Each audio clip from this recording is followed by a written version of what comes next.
और मैं उसका नाम बोलूंगा तो आपको और बुरा लग जाएगा, नाम मत लेने दीजिए। अध्यक्ष महोदय, अगर नाम ही लेने माननीय सदन के नेता को, तो पिछले 5 साल में इस तरह के काम से जुड़े हुए सबके नाम लेते। और मैं हम सबका नाम लेंगे ना। आपको रोका किसने है? आप मुद्दे सदन है, आपको रोका किसने है? हम नाम दीजिए, सबका नाम देंगे। चिंता यहाँ तक सिद्धार्थनगर की घटना हुई है ना, पुलिस की गोली से मारा गया है। बात हो जाए माननीय लेकिन परिवार को मैनेज करते हैं ये लोग। माननीय मुख्यमंत्री जी की बात आए, कब महिलाओं पर घटना होना बंद होंगी? बहुत बहुत धन्यवाद अध्यक्ष। माननीय संसदीय कार्य, माननीय मुख्यमंत्री जी। अध्यक्ष जी, नेता प्रतिपक्ष ने कुछ मुद्दों पर सरकार का ध्यान आकर्षित किया है। अपराध किसी भी प्रकार का हो, वह अक्षम्य है, और खासतौर पर महिला संबंधी अपराध के मुद्दे पर सरकार पूरी गंभीरता के साथ अपराधियों के खिलाफ कठोरतापूर्वक कार्रवाई कर रही है। ये भारतीय जनता पार्टी की सरकार है। यहां अपराधियों के बारे में ये नहीं कहा जाता कि लड़के हैं गलती कर देते हैं।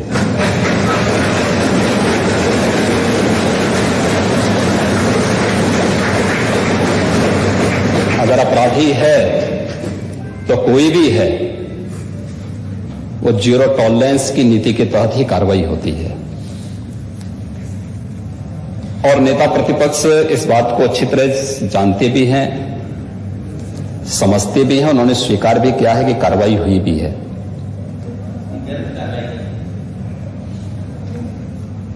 क्योंकि आप तो हर उस अपराधी का समर्थन करते हैं जो प्रदेश में अराजकता के पर्याय थे, गुंडागर्दी जिनका पेशा बन चुका था। विगत 5 वर्ष के अंदर प्रदेश के अंदर कानून व्यवस्था और सुरक्षा के बेहतर माहौल ने ही इस सरकार को फिर से व्यापक जन समर्थन दिया है। प्रत्यक्षम किम प्रमाणम, प्रत्यक्ष को किसी प्रमाण की आवश्यकता नहीं होती है। ये चुने गए माननीय सदस्य इस बात के प्रमाण हैं कि जनता ने इन्हें समर्थन दिया है, और आधी आबादी ने जिस भाव के साथ समर्थन दिया है वह अभिनंदनीय है। मैं उनको सैल्यूट करता हूं।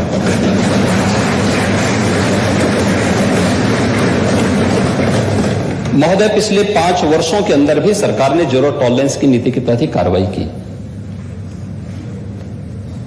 और फिर इस बात के लिए हम पूरी प्रतिबद्धता के साथ कह रहे हैं कि सरकार अपराध और अपराधियों के मुद्दे पर बिना किसी की परवाह के बगैर अपनी कार्रवाई को जारी रखेगी। सुरक्षा अधिकार, सबको सुरक्षा का अधिकार सबको देना सरकार की जिम्मेदारी है, लेकिन कोई व्यक्ति सरेआम अपराध करे, यह किसी भी प्रकार से सरकार स्वीकार नहीं कर सकती। और खासतौर पर महिला संबंधी अपराधों को लेकर के एंटी रोमियो स्क्वाड का गठन हमारी सरकार ने 2017 में आने के तत्काल बात किया था। एंटी रोमियो स्क्वाड के गठन के साथ ही प्रदेश के अंदर 218 महिला संबंधी अपराधों को रोकने के लिए पॉस्को कोर्ट की स्थापना भी सरकार ने किया। उस पर त्वरित कार्रवाई हुई। आंकड़ों के हिसाब से नहीं, अगर आप पूरे देश के अंदर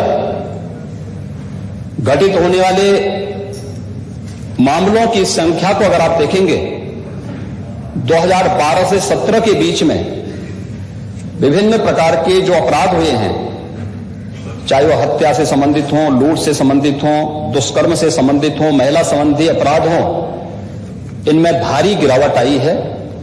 और कल हमारे प्रतिपक्ष के मित्र महामहिम राज्यपाल के भाषण को सुने होते तो बहुत सारी चीजें उनके सामने क्लियर हुई होती। बाकी जो कुछ बचेंगी अभिभाषण पर जवाब देंगे, उस समय आपको बहुत स्पष्ट रूप से बताएंगे कि अपराधों में कितनी गिरावट आई है। दूसरा, यह भी बहुत महत्वपूर्ण है कि इससे पहले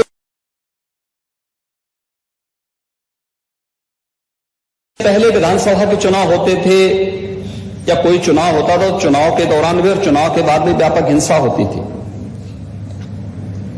महोदय, कुछ लोगों ने इस विधानसभा चुनाव के दौरान भी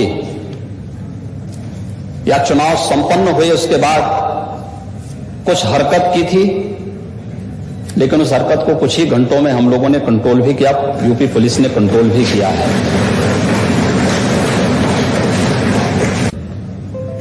और नई सरकार के गठन के बाद रामनवमी के अवसर पर देश के अंदर 7 राज्यों में दंगे हुए, यूपी में कोई दंगा नहीं।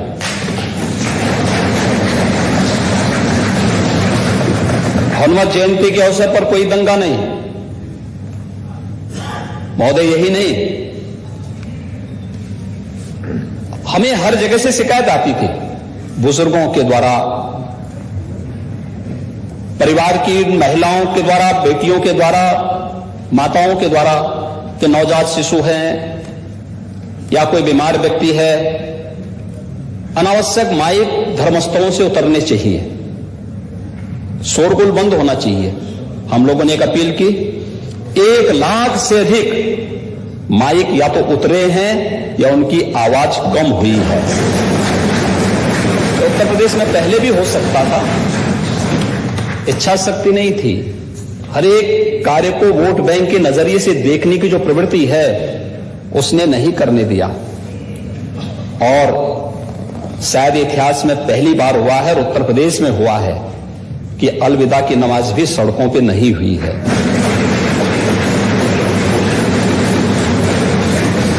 ईद के अवसर पर सड़कों पर कोई अराजकता नहीं हुई, शांतिपूर्ण तरीके से पर्व और त्योहार मनाए गए। सरकार ने कहा कि सबको सुरक्षा देना हमारा दायित्व है, सुविधा देना यह भी सरकार का कार्य है। हर पर्व और त्योहार को शांतिपूर्ण और सौहार्दपूर्ण तरीके से मनवाने में हम योगदान देंगे। और मैं अभिनंदन करूंगा उन सभी धर्मगुरुओं का जिन्होंने उत्तर प्रदेश की कानून व्यवस्था के साथ साथ शांति और सौहार्द के इस अभियान को आगे बढ़ाने के लिए अपना योगदान दिया। और मुझे लगता है कि उत्तर प्रदेश आज देश के अंदर एक नजीर माना जा रहा है। 2000 करोड़ रुपए से अधिक की माफियाओं की संपत्ति जब्त हुई है, यह पहली बार हो रहा है। और इसलिए महिला सुरक्षा का मुद्दा हो, 25 करोड़ नागरिकों की सुरक्षा का मुद्दा हो, या फिर प्रदेश की बेहतर कानून व्यवस्था, इस सरकार की प्राथमिकता का बिंदु है। सरकार जीरो टॉलरेंस की नीति के तहत इन सभी मुद्दों पर कार्य करेगी। जिन घटना को यह उल्लेख यहां पर माननीय नेता प्रतिपक्ष ने किया है,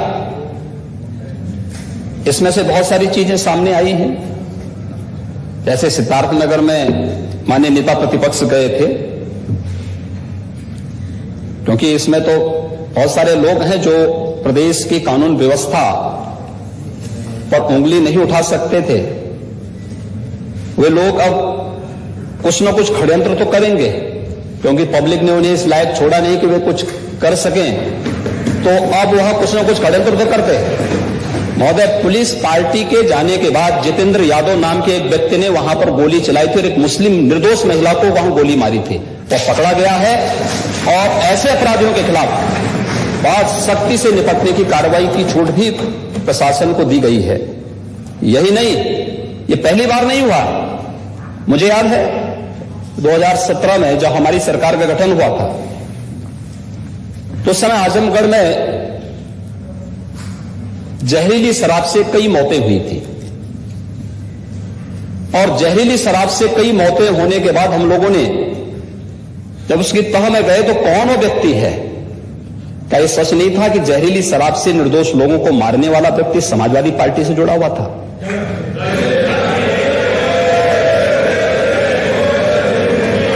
हमारे पास उसके पूरे तथ्य हैं, पूरे प्रमाण हैं।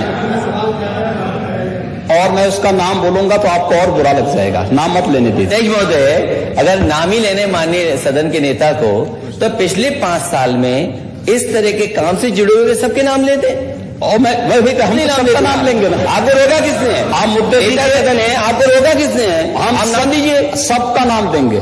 चिंता जहां तक ये बात सिद्धार्थनगर की घटना उठाइए ना, पुलिस की गोली से मारा गया है, बात हो जाए माननीय लेकिन परिवार को मैनेज करते हैं ये लोग। माननीय मुख्यमंत्री जी की बात आए। उसमें आप एक जिम्मेदार व्यक्ति हैं, प्रदेश के पूर्व मुख्यमंत्री रह चुके हैं, और पुरानी बात नहीं, आपको इस बात को ध्यान रखना होगा कि जो घटना सिद्धार्थनगर के अंदर घटित हुई है, उस घटना में देखिए कोई भी व्यक्ति आज के दिन पर घटित होने वाली किसी भी ऐसी आपराधिक घटना को छुपा नहीं सकता है। हर एक इस प्रकार के मामलों में एक बोर्ड गठित होता है, वीडियोग्राफी होती है, एफएसएल की पूरी रिपोर्ट और बैलिस्टिक जांच भी इसके बाद होती है, और उस सब में ये तथ्य सामने आए हैं कि पुलिस की गोली से नहीं बल्कि एक अवैध असले से वो हत्या हुई है। दोनों के उसमें अंतर होता है, और एक जिम्मेदार पार्टी से होने के नाते आपको जब सदन में इस प्रकार की बात करते हैं तो कोई ऐसी बात नहीं बोलनी चाहिए जो एक फोर्स की और पुलिस बल के मनोबल को तोड़ने वाली हो। अपराधियों के खिलाफ कार्रवाई की बात होनी चाहिए, अपराधी कहीं भी हो, कोई भी हो, उसके खिलाफ कार्रवाई की बात तो होनी चाहिए, लेकिन कोई ऐसी बात हमें नहीं कहनी चाहिए जो प्रदेश की सुरक्षा पर और एक जिम्मेदार पुलिस बल पर उंगली उठाता हो और उसके मनोबल को तोड़ने वाला हो। यह हमें हमेशा ध्यान रखना होगा, और कि किसी भी अपराधी जो अपराधी होगा उस अपराधी के खिलाफ सरकार की जीरो टॉलरेंस की नीति के तहत ही कार्रवाई होगी। इसमें किसी प्रकार का कोई संदेह किसी को भी नहीं होना चाहिए। मैंने माननीय नेता प्रतिपक्ष